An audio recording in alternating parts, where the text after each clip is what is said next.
ابھی پچھلے دنوں سے یہ مسئلہ چل رہا تھا کہ اسحاق جھالوی صاحب جو کہ صحابہ دشمنی میں بہت مشہور و معروف ہیں، ان کا معاملہ جو ہے وہ سراسر روافظ والا ہے۔ چند ایک صحابہ کرام کے بارے میں اچھا نظریہ رکھتے ہیں، باقی سب کے بارے میں برا نظریہ رکھتے ہیں۔ کہتے ہیں کہ چند ایک صحابہ سے اللہ راضی ہوا ہے، سب سے تھوڑا ہوا ہے۔ اللہ کی دے توبہ کرے، شرک کو چھوڑ دے، کوئی صحابی نہ کہے، جو اچھے ہیں رضی اللہ عنہ ورضوا، وہ تو چند ہے، وہ سارے۔ یقیناً یہ روافظ والا نظریہ ہے، اس میں تو کوئی شک و شبہ ہی نہیں ہے۔ لیکن پچھلے دنوں ان کی ویڈیو منظر عام پہ آئی تو انہوں نے ختم نبوت پہ بھی ڈاکہ ڈالنے کی کوشش کی ہے۔ وہ یوں کہ قادیانیوں کے بارے میں بات کرتے ہوئے اپنے طور پر وہ قادیانیوں کو جواب دے رہے تھے۔ یہاں بہت سے لوگوں نے پھر شور اٹھایا کہ آپ نے ختم نبوت پہ ڈاکے کی بات کی ہے، تو انہوں نے دیکھیں جی ختم نبوت کے حوالے سے بڑے کارنامے سر انجام دیے ہیں، قادیانیوں کے خلاف ان کی اتنی ویڈیوز ہیں۔ ہم کہتے ہیں کہ قادیانیوں کے خلاف ویڈیو بنانے سے کوئی ختم نبوت کا محافظ نہیں بن جاتا۔ کتنے ایسے بدعقیدہ لوگ دنیا میں آئے جنہوں نے دفاع اسلام کا نام لے کر اسلامی نظریات کی بیخ کنی کی۔ انہوں نے غیر مسلموں کو جواب دینے کے لیے خود قرآن و سنت سے بغاوت کا راستہ اختیار کر لیا۔ منکرین حدیث کو دیکھ لیں کہ قرآن کریم پر اور حدیث پر جب اعتراض آئے تو انہوں نے حدیث کو ویسے رد کر دیا، وہ یہ سمجھے کہ ہم قرآن کریم کا دفاع کر رہے ہیں۔ تو اسی طرح انہوں نے اپنے تئیں ختم نبوت کا یا قادیانیت کا رد کرنے کے لیے انہوں نے ختم نبوت کا ہی سرے سے انکار کر دیا اور کہا کہ نبوت کو ختم نہ کہو، نبوت تو جاری ہے۔ یار نبوت تو دائما کہنا چاہیے، اس امت کے اندر بھی نبوت جاری۔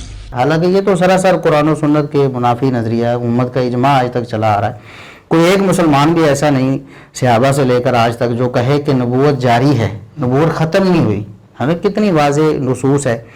اور یہ لوگ اصلی اور حقیقی بابی، یہ جو کہتے ہیں نا کہ نام ہے بابی، نام ہے بابی، بابی کو ایک اصطلاح ہے انہوں نے بنایا ہوا کہ یہ جو لوگ اہل حدیث ہیں یا دیگر مکاتب فکر ہیں، یہ صحابہ کرام کا دفاع کرتے ہیں تو صحابہ کرام ان کے بابے ہیں۔ اسی طرح یہ اولیاء اللہ اور جو محدثین ہیں ان کا دفاع کرتے ہیں تو انہوں نے ان کو بابے بنایا ہوا، حالانکہ ہم نے تو کبھی ایسا کوئی دفاع کیا ہی نہیں جو کہ جھوٹا دفاع ہو۔ ہم تو الحمدللہ انصاف کے ترازو میں رکھ کے ہر شخص کے بارے میں بات کرتے ہیں۔ صحابہ کرام کے بارے میں بھی سیدنا معاویہ رضی اللہ عنہ کے بارے میں انہوں نے اتنے جھوٹ بولے، اب ان جھوٹوں کو لوگوں کے سامنے بے نقاب کرنا یہ سمجھتے ہیں کہ یہ جھوٹا دفاع ہے، کہتے ہیں بنو امیہ کا جھوٹا دفاع کرتے ہیں۔ الحمدللہ ایک بھی جھوٹ آج تک ثابت نہیں کر پائے۔ تو یہ لوگوں کو کہتے تھے کہ لوگ بابی ہیں، ہم جو اصل علمی کتابی ہیں۔ اب ان کو اپنی پڑی ہوئی ہے، ادھر اسحاق جھالوی رافضی صاحب کا دفاع کرنے کے لیے انہوں نے ختم نبوت کا سرے سے انکار کر دیا کہ نبوت جاری ہے، نبوت دائمہ ہے، قیامت تک نبی آتے رہیں گے، نعوذ باللہ۔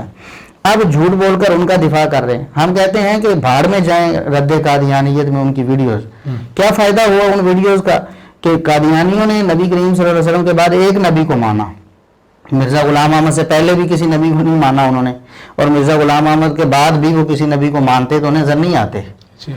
تو ایک نبی کو ماننے سے وہ مرتد کافر ہو گئے، اور جھالوی رافضی صاحب نے تو بے شمار انبیاء کو مان لیا، کہتے کہ نبی آپ بھی موجود ہیں، آتے بھی رہیں گے، بس کوئی دعویٰ نہیں کر سکتا۔ تو یہ اصل میں حقیقی بابی ثابت ہوئے ہیں۔ اور مرزا انجینئر محمد علی صاحب کے سامنے یہ ویڈیوز بہت عرصے سے ہے، اور ابھی رمضان میں بھی ایک ان کے ساتھی نے بتایا کہ ہم نے یہ ویڈیوز مرزا صاحب کو بھیجی ہوئی ہے، لیکن آج تک انہوں نے اس کے بارے میں ایک لفظ نہیں بولا، اپنے بابے کے بارے میں خاموش ہوئے بیٹھے نا۔ لوگوں کے بابوں پہ تو بہت تنقید کرتے ہیں، اور علماء پر کہ دیکھیں جی یہ فلاں کا دفاع کر رہے ہیں جھوٹا، اور فلاں کا نعوذ باللہ۔ چھوٹی سی بات ہوتی کسی عالم کی اور وہ بات درست ہوتی ہے، اس کو اٹھا کر غلط پروپیگنڈا کرتے ہیں، لیکن اپنا بابے کی بات آئی ہے اسحاق جھالوی صاحب کی تو ابھی تک خاموش ہیں۔ تو ایک تو ختم نبوت پر اسحاق جھالوی صاحب کا جو عقیدہ اور نظریہ ہے اس بارے میں آپ نے بھی وہ ویڈیو دیکھی ہے، سنی ہے، کیا ہم نے کوئی ختم نبوت کے ڈاکے کے حوالے سے کوئی جھوٹا الزام لگایا اسحاق جھالوی صاحب پر؟ الحمدللہ وحدہ والصلاة والسلام علی من لا نبی بعد، اما بعد۔ تمام بھائیوں کو، ساتھیوں کو یہ بات اچھی طرح ذہن نشین ہونی چاہیے کہ اصحاب محمد صلی اللہ علیہ وآلہ وسلم کا دفاع بالخصوص اور مومن مسلمانوں کا دفاع بالعموم یہاں پر لازم اور ضروری ہے۔ یہ ہمارا ایمان ہے کہ مومنوں کا دفاع کرنا ہے، ان کے متعلق جو اتہامات ہوتے ہیں ان کو دور کرنا ہے۔ الحمدللہ یہ ہمارے ایمان کا حصہ ہے۔ مومنوں پر، مسلمانوں پر، اہل اسلام پر، ائمہ اسلام پر، محدثین پر، اصحاب محمد پر آج تک جس نے بھی بری بات کی ہے اس نے جہالت کی وجہ سے کی ہے یا ظلم کی بنا پہ کی ہے، اور یہ بھی ممکن ہے کہ جہالت اور ظلم دونوں کا عمل دخل ہو، کہ وہ اصحاب محمد یا ائمہ اسلام، ائمہ مسلمین اور مومنین کے بارے میں بری رائے رکھتا ہو، بری بات کرتا ہو۔ الحمدللہ عرصہ سے ایک سلسلہ اصلاح میڈیا کے نام سے جاری ہے، جس کا مقصد صرف اور صرف رب تعالیٰ کی رضا میں صحابہ کا، ائمہ اسلام کا دفاع مقصود ہے، اور صحیح اسلامی تعلیمات سے انسانوں کو آگاہی دینا مقصود ہے، علم نبوت کو عام کرنا مقصد ہے۔ ہمارا مقصد کسی کی تحقیر، اہانت یا دل ازاری ہرگز نہیں ہے۔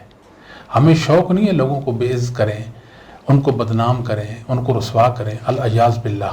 ہمارا مقصد انسانوں کی اصلاح ہے۔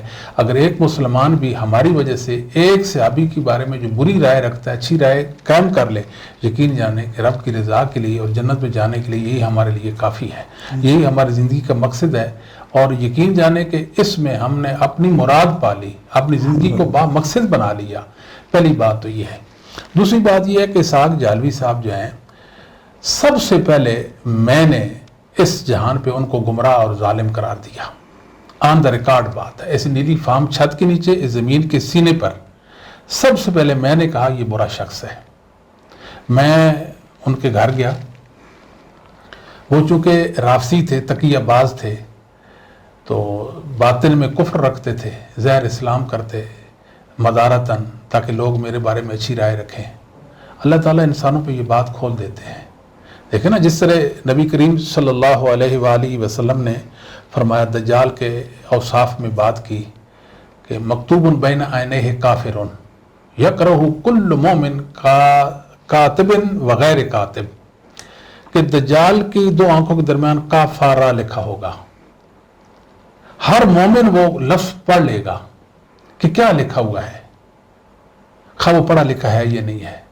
تو فتنے کے وقت اللہ تعالیٰ اہل ایمان کو ان کے ایمان کی بنیاد پر فتنوں سے ان کو آگاہی دے دیتے ہیں۔ دجال بڑا فتنہ تھا، رسول کریم صلی اللہ علیہ وسلم فرمایا مومن مسلمان ایمان کے بل بوتے پر اس کے فتنے سے آگاہ ہو جائیں گے کہ یہ کافر مرتد ہے اور یہ ظالم دجال ہے برا، جس کے بارے میں پیغمبروں نے اپنی امتوں کو بتایا اور نبی کریم صلی اللہ علیہ وآلہ وسلم نے اس کے متعلق آگاہی دی اور اللہ کی پناہ مانگی۔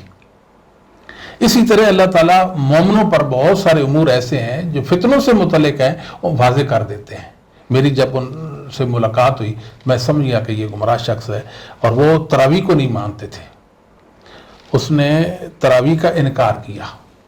تو اہل سنت جو ہیں وہ صحیح ابن حبان ابن خزیمہ والی روایت جو ہے پیش کرتے ہیں کہ نبی کریم صلی اللہ علیہ وسلم نے 8 رکعت نماز تراویح پڑھائی، تو وہ کہنے لگے کہ عیسیٰ بن جاریہ راوی جو ہے یہ اس میں ضعیف ہے۔ میں نے کہا کہ عیسیٰ بن جاریہ راوی جو ہے یہ حسن حدیث ہے، ثقہ ہے، اور ائمہ نے اس حدیث کی تصحیح کی ہے۔ یہ بات ہوئی، تو اور بھی کچھ باتیں ہوئیں۔ الحمدللہ ثم الحمدللہ، اللہ نے اس کی حالت کو ہم پر ظاہر کر دیا، یہ تقیہ باز شخص ہے۔ ہم سرخرو ہو کر وہاں سے پلٹے، اللہ نے عزت دی، ہمیں اسلام کو عزت دی۔ تو بہرحال مسئلہ یہاں قادیانیوں کا نہیں ہے۔ اسحاق صاحب مرزا قادیانی کے بارے میں جو کہتے ہیں وہ کہتے ہوں گے، ہمیں ایسے کوئی غرض نہیں ہے، نہ ہمارا دعویٰ ہے کہ مرزا کے بارے میں اس کا کیا نظریہ تھا اور کیا نہیں تھا۔ محترم آپ صاحب نے، اللہ ان کو جزائے خیر دے، انہوں نے اس بات کو ذکر کیا کہ یہ نبوت کا ڈاکو ہے۔ ڈاکو کیسے ہے؟ وہ کہتا ہے کہ نبی جو ہیں وہ آ سکتے ہیں، نبی آ سکتے ہیں مگر نبوت کا دعویٰ نہیں کر سکتے۔ ہم یہ کہتے ہیں کہ اس سے بڑا دنیا میں کفر کوئی نہیں ہے۔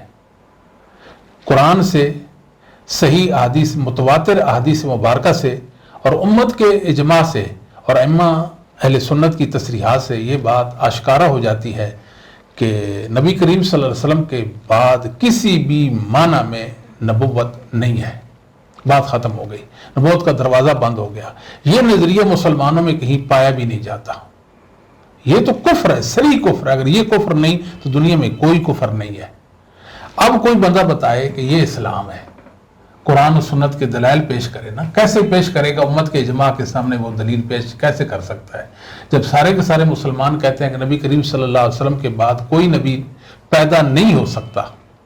کوئی شخص نبوت کا دعویٰ نہیں کرتا کہ میں نبی ہوں اور دعویٰ کرے لوگوں کو اور کہے کہ مجھ پر ایمان لاؤ اور میرا اتباع کرو، ایسا نہیں ہے۔ لیکن عیسیٰ علیہ السلام کا بھی نزول ہوگا نا، وہ امتی نبی ہیں، نبی کریم صلی اللہ علیہ وسلم کے پیروکار ہوں گے، وہ کوئی شریعت لوگوں کے سامنے نہیں پیش کریں گے، شریعت محمدیہ کے وہ پیروکار ہوں گے۔ یہ جو نظریہ ہے یہ ابن عربی کافر سے، ملحد سے، زندیق سے چلا اور جھالوی صاحب تک پہنچا، اور جھالوی صاحب جو اس کو ڈیفینڈ کر رہے ہیں ابن عربی کے نظریہ کو، یہ اس کا نظریہ بالکل صحیح ہے۔ ہمارے مطابق یہ صریح کفر ہے، اتنا بڑا کفر ہے کہ یہودیت و نصرانیہ سے بھی بڑا کفر ہے، اس سے ارتداد لازم آتا ہے، انسان مرتد ہو جاتا ہے۔ یہ تو کسی مسلمان کا نظریہ رہا ہی نہیں، یہ تو باطنیوں کا، رافضیوں کا نظریہ ہو سکتا ہے، لیکن اہل سنت کا، اہل حق کا، مسلمانوں کا، مومنوں کا یہ عقیدہ نظریہ ہے ہی نہیں سرے سے۔ تو لہٰذا جھالوی صاحب نے جو کہا ہے وہ صریح کفر ہے۔ اب جو لوگ جھالوی صاحب کے پیروکار ہیں ان کی محبت کا دم بھرتے ہیں، اب یہاں پتہ چلے گا نا ان کے ایمان کا کہ محمد کریم صلی اللہ علیہ وسلم، اصحاب رسول صلی اللہ علیہ وسلم اور ائمہ اہل سنت کی طرفداری میں کھڑے ہوتے ہیں یا جھالوی صاحب کی بات کو ڈیفینڈ کرتے ہیں۔ اب یہاں پتہ چلے، یہ آزمائش ہے، بہت بڑی آزمائش ہے۔ اب ہم تو دعوت اصلاح دیں گے، لمحہ فکریہ ہے۔ اللہ کے بندو، آپ نے کیا یہ جھوٹے موٹے بابے بنا رکھے ہیں؟ چھوڑ دو ان بابوں کو، محمد صلی اللہ علیہ وسلم کی حدیث مبارکہ کو، قرآن مقدس کو یوں سمجھو، وحی منزل کو ایسے سمجھو جس طرح صحابہ رسول نے، ائمہ مسلمین نے سمجھا ہے۔ اگر اس کو ہم کہتے ہیں کہ یہ بابا صحیح کہتا ہے، کیا کہتا ہے صحیح؟ کہتا یہ ہے کہ نبی پیدا ہو سکتے ہیں، دعویٰ نبوت نہیں کر سکتے، یہ نہیں کہہ سکتا کہ میں نبی ہوں، لیکن پیدا ہو سکتا ہے۔ یار نبوت دائما کہنا چاہیے، اس امت کے اندر بھی نبوت جاری۔ کتنا جھوٹا اور مکروہ یہ دعویٰ ہے اور کتنا غلط نظریہ ہے۔ اللہ کی پناہ مانگنی چاہیے شریروں کے شر سے۔ مسلمانوں اپنے ایمان کو بچاؤ۔ ہمارا مقصد پھر ہم بتاتے ہیں، جی دیکھیں نا، اسحاق جھالوی صاحب تو دنیا سے چلے گئے ہیں، اب یہ زندہ تو نہیں ہے، وہ تو دنیا سے چلے گئے ہیں۔ ہمارا مقصد صرف ان کا کفر، ان کا ارتداد، ان کی جہالت، ان کی ضلالت، ان کا ظلم جو ہے وہ بیان کرنا ہمارا مقصد ہے۔ تو وہ آپ صاحب نے بیان کیا ہے۔